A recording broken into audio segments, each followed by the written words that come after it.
함께 기도하시겠습니다. 사랑하는 주님, 이곳에 자정하셔서 우리가 드리는 예배를 받아 주시옵소서. 이곳의 공기까지도 사로잡아 주셔서 이곳이 하늘과 땅이 맞닿는 그 놀라운 자리가 되게 하여 주시옵소서.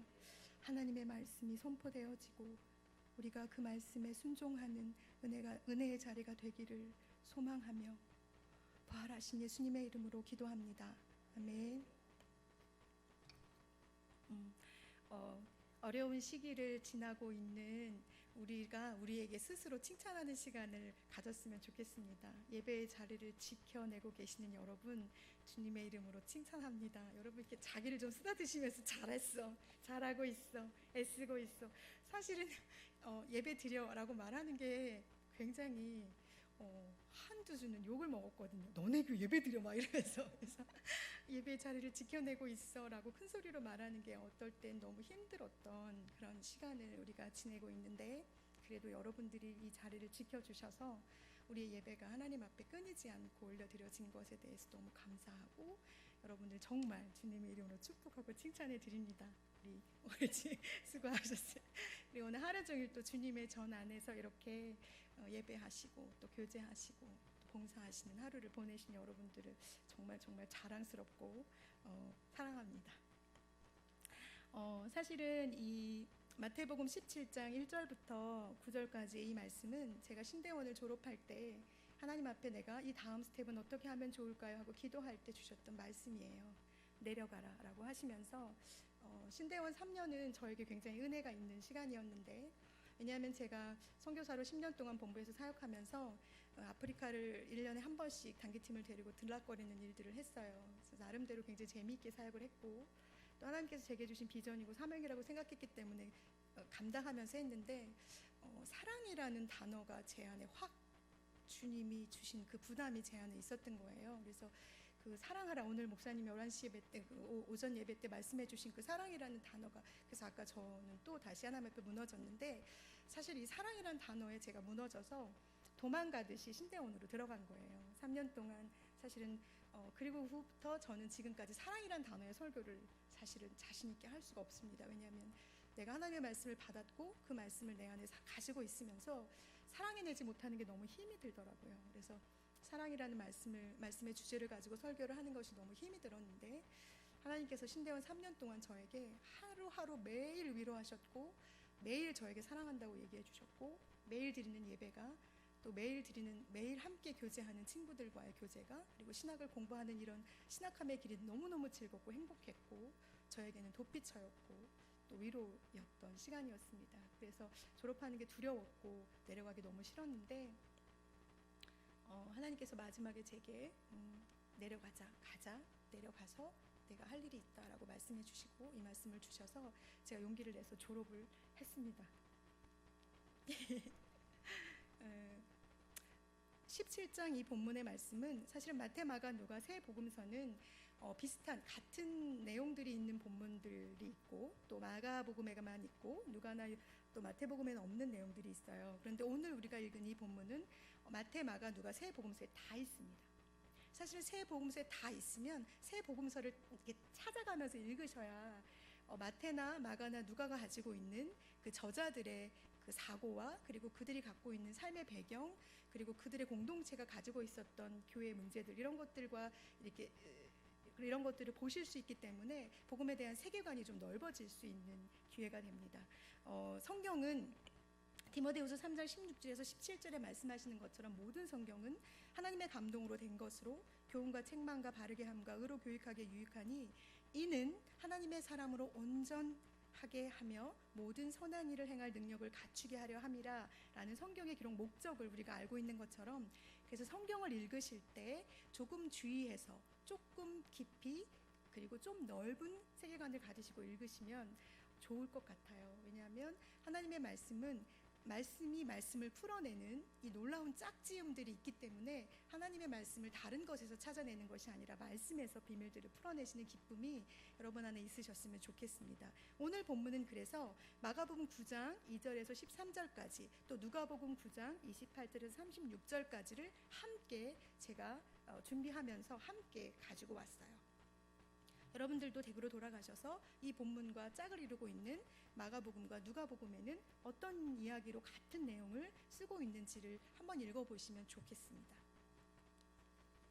그리고 나서 또 한 가지 제가 여러분들에게 팁을 드리면 17장 이 본문 1절부터 이 본문은 여러분이 잘 알고 계시는 본문이에요. 변화산에서 예수님이 변화되으셨고 그 모습에 베드로가 초막셋을 짓자라는 이야기를 하는 본문인데, 이 본문이 왜 여기에 들어갔는지 앞에 이 본문의 앞절과 이 본문의 뒷절들을 또 살펴서 보시면 이 본문이 의미하는, 이 본문을 여기다 기록하신 하나님의 의도가 사실은 조금 더 자세히 보여질 수 있거든요. 저는 사실 그렇게 해서 오늘 여러분과 함께 제가 저에게 주신 하나님의 말씀을 여러분과 나누려고 합니다. 오늘 17장 1절 시작은 엿새 후에 예수께서 베드로와 야고보와 그의 형제 요한을 데리시고 따로 높은 산에 올라가셨더니 라고 시작합니다. 엿새 후라는 시간적인 개념이 있어요. 무슨 일이 벌어진 후 엿새 후일까를 우리가 앞에서 찾아볼 수 있습니다. 그래서 앞절 찾아보면 16장에 무슨 일이 있냐면 16장 13절에 예수께서 빌립보 가이사라 지방에 이르러서 제자들에게 물으십니다. 사람들이 도대체 나를 누구라고 말하지? 라고 물으실 때 더러는 엘리야가, 더러는 세례 요한이라고, 더러는 예레미야 또는 선지자 중에 한 사람이라고 말합니다 라고 말하니까 예수님이 제자들에게 물으세요. 그럼 너희는 나를 누구라고 생각하니? 라고 물으셨을 때 베드로가 놀라운 믿음의 고백을 합니다. 주는 그리스도시요 살아계신 하나님의 아들이십니다 라는 믿음의 고백을 하고, 그 믿음의 고백을 들으신 예수님께서 그 후부터 당신의 죽으심과 부활에 대한 이야기를 하기 시작하십니다. 그리고 나서 17장 1절 앞절에, 즉 16장 28절에 뭐라고 되어 있냐면, 진실로 너희에게 이르노니 여기 서 있는 사람 중에 죽기 전에 인자가 그 왕권을 가지고 오는 것을 볼 자도 있느니라 라는 표현을 하시면서 엿새 후에 산에 올라가시는 거예요. 산에 왜 올라가셨는지 마태복음에는 기록되어 있지 않지만 누가복음 9장 28절에는 목표가 있어요. 뭐냐 하면 기도하러 산에 올라가셨다고 되어 있습니다. 즉 예수님께서 베드로와 야고보와 요한을 따로 3명만 데리시고 산으로 기도하러 가셨다는 거예요. 요거를 머릿속에 담아두시고 이제 또 가겠습니다. 저는 그 청계산에 있는 청계산 기도원을 자주 다닙니다. 산기도를 좋아해요. 겨울에는 안 하지만 그래도 산기도를 자주 가는 이유는 제가 하나님 앞에 특별하게 응답을 들어야 할 일이 있거나 하나님의 음성을 하나님과 씨름해서 제가 해답을 얻어야 할 것들이 있다고 생각하면 기도원에 갑니다. 그래서 그곳은 제가 하나님과 만나는, 특별한 일이 있을 때 하나님과 만나는 의미 있는 장소이기도 합니다. 그래서 무슨 일이 생기면 기도원으로, 청계산 기도원으로 올라가서 거기에서 어느 터를 잡고 하나님 앞에 하루 종일 또는 며칠 이렇게 기도하고 내려오기도 합니다. 즉 예수님도 사실은 당신의 죽으심과 부활에 대한 이야기를 하시다가 갑자기 제자 3명을 데리시고 따로 기도하시러 산 위에 올라가셨다는 것에 주목하셨으면 좋겠습니다. 제가 오늘 제목을 예배 하늘과 땅이 만나는 곳이라고 했습니다. 즉 이 예배라는 것은 우리가 일상을 살아내다가 하나님의 거룩하신 임재하심을 경험하는 곳, 내가 일상의 모든 삶을 잠깐 멈추고 하나님의 음성, 하나님의 뜻, 하나님의 계획을 듣는 바로 그 영적인 자리가 예배의 자리라는, 그것을 오늘 함께 여러분과 나누고자 합니다. 여러분은 도대체 예배를 무엇이라고 생각하십니까? 여러분에게 예배는 무엇으로 정의되시는지 궁금합니다. 예배란? 제가 질문한 건데 예배란 한두 번만 얘기해 주셨으면 좋겠어요. 예배란 무엇이신지, 예배란 무엇인가요? 여러분들에게 오늘 예배 드리러 오셨잖아요. 예배 드림, 예배, 하나님 앞에 예배하는 것, 이것은 도대체 여러분에게 어떤 의미입니까?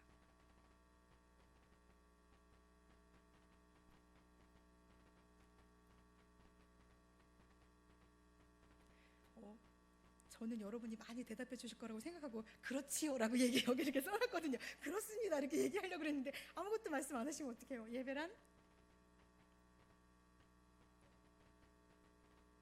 하나님과 만나는, 그렇죠? 하나님과 만나는, 그리고 하나님의 음성을 듣는, 또 잠깐 쉬는 시간을 잠깐 저기도 하는, 어쨌든 여러분 마음속에 다 예배에 대해서 뭔가를 갖고 계시죠? 뭐라고 딱 정의할 수 없지만 난 예배가 그거라고 생각해라고 갖고 계시잖아요. 그러시죠? 그러시죠? 네, 예배란 하나님과 만나는, 땅에서 살아가고 있는 내가 하늘에 계신 하나님을 만나는, 유한한 육체를 가지고 있는 내가 유한이 아니죠, 무한하신 하나님과 만나는, 감히 대면할 수 없는 그분 앞에 내가 너무나 당당하게 서는, 그리고 그분의 그 놀라우신 은혜 앞에 내가 아무렇지도 않게 서서 찬양하고 기도하고 그분의 임재를 누릴 수 있는 곳, 그 공간이 바로 예배의 자리, 우리가 사모하는, 우리가 소원하는, 내가 바라는, 내가 꿈꾸는 예배의 자리가 아니겠습니까? 여러분 다 그렇게, 그런 마음으로 이 서강교회가 높이 있으니까 올라오고 계시죠? 아침마다 모든 공예배 때마다 이곳을 올라오고 계시라고 생각합니다. 자, 이제 본문으로 들어가겠습니다. 17장, 예수님이 변화산에 올라가신 후에 제자들 앞에서 예수님의 모습이 변화되셨습니다. 그 얼굴이 해같이 빛나고 옷은 빛과 같이 희어졌다고 말합니다. 다른 본문에서는 그 옷의 희기가 세상 사람들이 빨래로는 감당할 수 없을 정도의 희기라는 표현을 합니다. 즉 17장 앞에 있었던 일상을 함께 동행하셨던 예수님의 모습과는 다른 예수님의 모습이 17장에 나옵니다. 예배의 장소는 우리가 일상에서 부딪히는 예수님과 다른 모습을 이 공간에서 만나야 하는 것입니다. 그분은 하나님이시고, 그분은 살아계시며, 그분은 우리의 주가 되시고, 우리의 모든 것을 해결하실 수 있는 능력이 있으신 분이신, 변화되어지신 예수 그리스도, 하나님 본체이신 그분을 만나는 자리, 그 자리가 바로 예배의 자리입니다. 사실 17장 이 본문을 읽으면서 앞부분부터 17장 읽고 그 다음 장을 쭉 읽어가면서 제가 느낀 건 뭐냐면, 그리스도인이라고 말하는 우리, 예배자라고 말하는 우리가 이 세상을 살아가면서 어떻게 예배자의 모습으로 예배를 대해야 하는지에 대한 마치 힌트를 주시는 것 같다는 생각이 저는 들었거든요. 다시 말씀드립니다. 그리고 나서 변화된 예수님이 갑자기 모세와 엘리야와 함께 이야기를 합니다. 모세는 누구입니까? 왜 모세와 엘리야가 이 장면에서 나올까요? 모세는 이스라엘 백성들에게 존경받는 지도자입니다. 왜요? 애굽으로부터 출애굽해서 하나님이 지시하신 땅 가나안을 향해 인도했던 정말 이스라엘 사람들이 존경하고 좋아하는 지도자이죠. 엘리야는 또 누구입니까? 성령의 충만함을 입었던, 그래서 그는 죽음을 보지 아니하고 불병거를 타고 하늘로 올라간 하나님의 선지자입니다. 만약에 이스라엘 사람들이 메시아를 꿈꾼다면 어쩌면 모세와 같은 지도자를, 어쩌면 엘리야와 같은 선지자를 꿈꾸는지도 모르겠습니다. 그러니 변화된 예수님의 모습이 눈앞에 있는데, 그 예수 그리스도가 내가 사랑하고 내가 존경하고 내가 꿈에서 그리던 모세와 그리고 나서 엘리야와 함께 이야기를 하고 계신다고 생각해 보십시오. 그때 베드로가 이상한 이야기를 하죠. 주님, 여기다 초막셋을 짓고 여기서 살았으면 좋겠습니다. 하나는 주님을 위해서, 하나는 모세를 위해서, 하나는 엘리야를 위해서 그렇게 삽시다. 예배의 장소는 이렇게 내가 무슨 말을 하는지 모를 정도의 황홀경 가운데 빠져드는 곳입니다. 예배를 통해서 우리는 변화된 예수 그리스도를 만나고, 예배를 통해서 온전하신 하나님을 만나게 되며, 예배를 통해서 우리는 선포되어지는 말씀을 통해 성경 안에 있는 무수한 하나님의 사람들의 이야기를 들으며 그들과 너무 오랜 시간 떨어져 있고 만날 수 없지만 우리는 선포되어지는 말씀을 통해서 그들과 대면하는 시간을 갖기도 합니다. 그리고 나서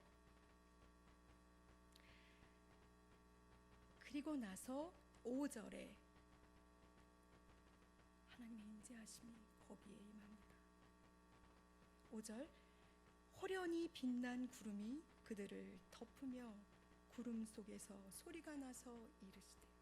이건 예수 그리스도가 세례를 받으시는 그때 하늘에서 문이 열리고 성령이 비둘기같이 내려오면서 들리셨던 음성과 같습니다. 이는 내가 사랑하는 아들이요 내 기뻐하는 자니 너희는 그의 말을 들으라. 자, 다시 말씀드립니다. 예배는 우리의 시간과 우리의 마음과 우리의 공간을 떠나서 거룩한 하나님께서 정하신 곳으로 가야 합니다. 예수님이 특별히 산으로 오르셔서 제자들과 함께 하늘과 땅이 만나는 그 장소로 그들을 인도해 가신 것처럼 주님과 함께 거룩한 성전, 거룩한 예비된 바로 그곳에 우리가 예배하기 위해 나의 모든 것을 내려놓고 그곳으로 올라와야 합니다. 그리고 그곳에서 변화되어지신 온전하신 나의 주 예수 그리스도를 만나야 합니다. 그럴 때 하나님의 임재가 거기에 임합니다. 이스라엘 백성들이 출애굽해서 사막을 다닐 때 성막이 그들 앞에 늘 먼저 움직였습니다. 그 성막 위에 하나님의 임재하심이 구름으로 함께했습니다. 하나님이 그곳에서 그들과 만났고 그들과 이야기하셨으며 그들에게 하나님의 뜻을 보이셨습니다. 예배 드리는 바로 이곳에서는 베드로와 같이 내가 무슨 말을 하고 있는지 모르지만 내 이야기를 주님께 올려드리고 내가 내 생각을 주님께 올려드렸을 때 내가 이렇게 하는 것이 옳은지 내가 이렇게 하는 것이 아프고 이것이 너무 힘들고 고통스럽습니다 라고 내가 내 안의 것들을 땅에 있는 나의 것을 주님께 올려드릴 때 하나님께서 임재하셔서 하나님의 뜻, 하나님의 계획, 하나님의 음성을 우리에게 들려주십니다. 무엇이라고 말씀하시죠? 초막셋을 짓고 여기에 머물러 살고 싶습니다 라고 고백한 베드로에게 하나님께서 선포하십니다. 그가 내 사랑하는 아들이고 내 기뻐하는 자다. 너희는 그의 말을 들을지어다. 그리고 다른 복음서에는 그가 죽을 것에 대해서 그가 십자가에 달려 죽으실 것에 대해서 선포하십니다.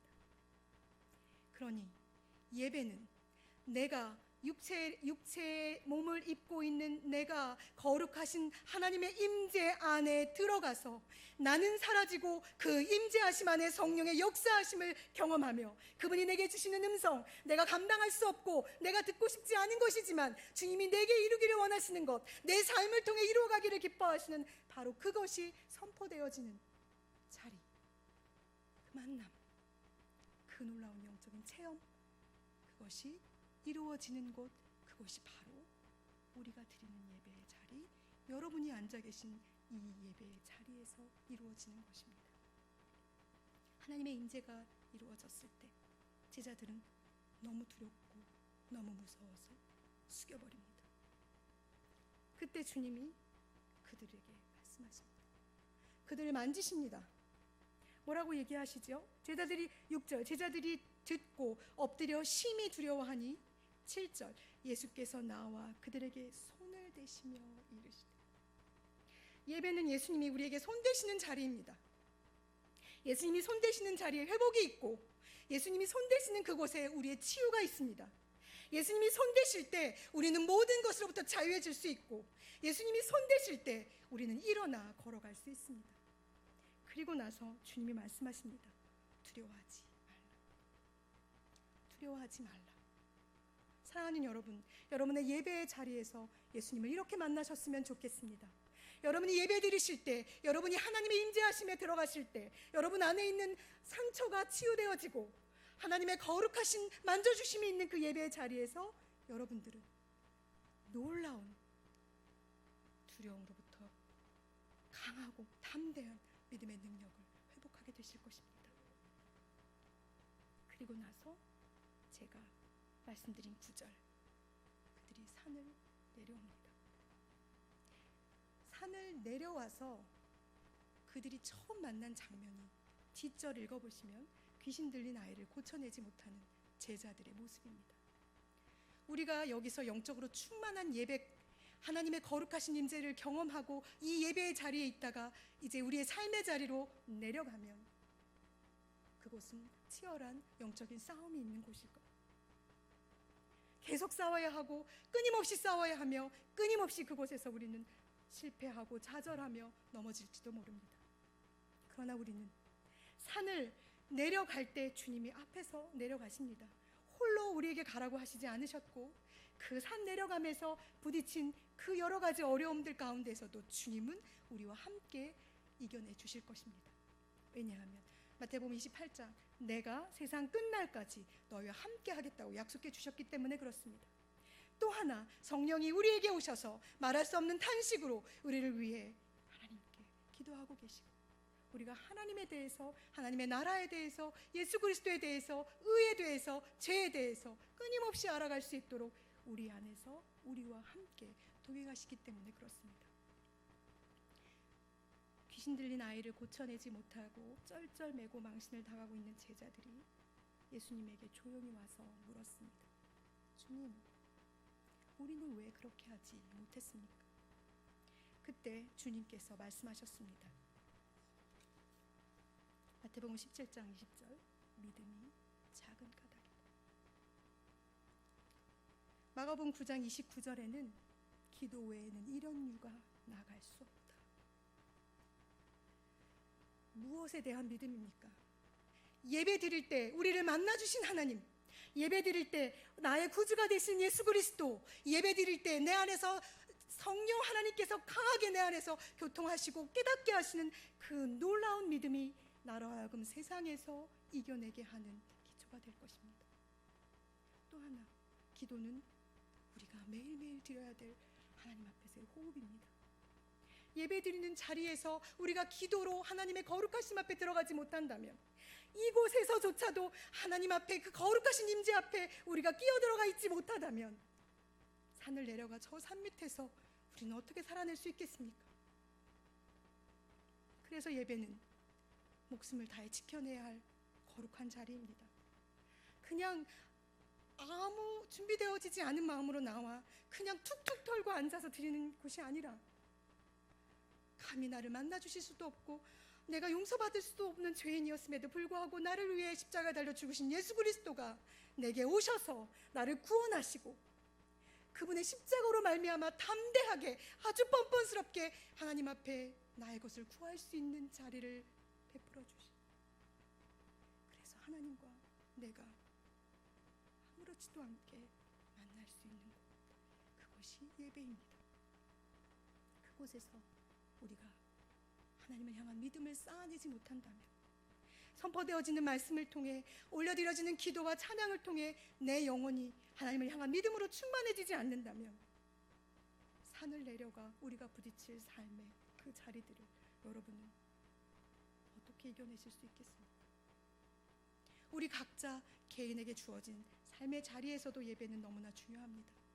그러나 예수님께서 특별히 제자들을 불러 산 위에 데리고 가셔서 그곳에서 하늘과 땅이 맞닿는 신비를 경험하게 하신 것처럼, 사랑하는 교회에 예비되어져 있는 하나님의 나라와 이 땅이 맞닿는 이 예배의 자리를 여러분은 사모하는 마음으로 달려오셨으면 좋겠습니다. 이 예배의 자리가 끊어지지 않도록 내가 목숨을 다해 이 예배 자리를 지켜내겠다고 주님께 매번 기도하셨으면 좋겠습니다. 이 예배의 자리에서 나의 믿음이 주님 앞에 날마다 더하여지기를 간절하게 성령님께 기도하셨으면 좋겠습니다. 그러면 저 땅에서 만날, 사실 오늘 유치부에서 제가 저희 아이들 사실 유치부 예배가 끝날 쯤 되면 저희 선생님들과 부모님들과 함께 기도합니다. 제가 강한 선포를 했어요. 뭐라 했냐면, 코로나를 이겨내는 데에는 우리의 기도가 한몫했습니다. 아멘이시죠? 기도하는 우리 때문에 이 나라가 사는 거예요. 알지도 못하면서 막 함부로, 그렇죠? 우리의 기도가 그렇게 힘이 있습니다. 왜요? 우리가 믿는 하나님이 살아계시기 때문입니다. 여러분이 예배 드리시는 그분이 살아계십니다. 여러분의 예배를 기쁘게 받으시는 그분은 지금도 살아서 우리의 삶의 모든 영역에서 당신을 드러내기를 기뻐하시는 분이십니다. 그러니 사랑하는 여러분, 오늘 하루 종일 사랑하는 주님의 전에서 받으신 예배를 통해서 누리신 이 영적인 충만함을 가지고 이제 내려가십시오. 그곳에서도 주님이 여러분과 함께 하실 것이며 충만하게 채워진 이 힘으로 그곳에서 승리하시기를 간절한 마음으로 부탁드립니다. 기도하시겠습니다.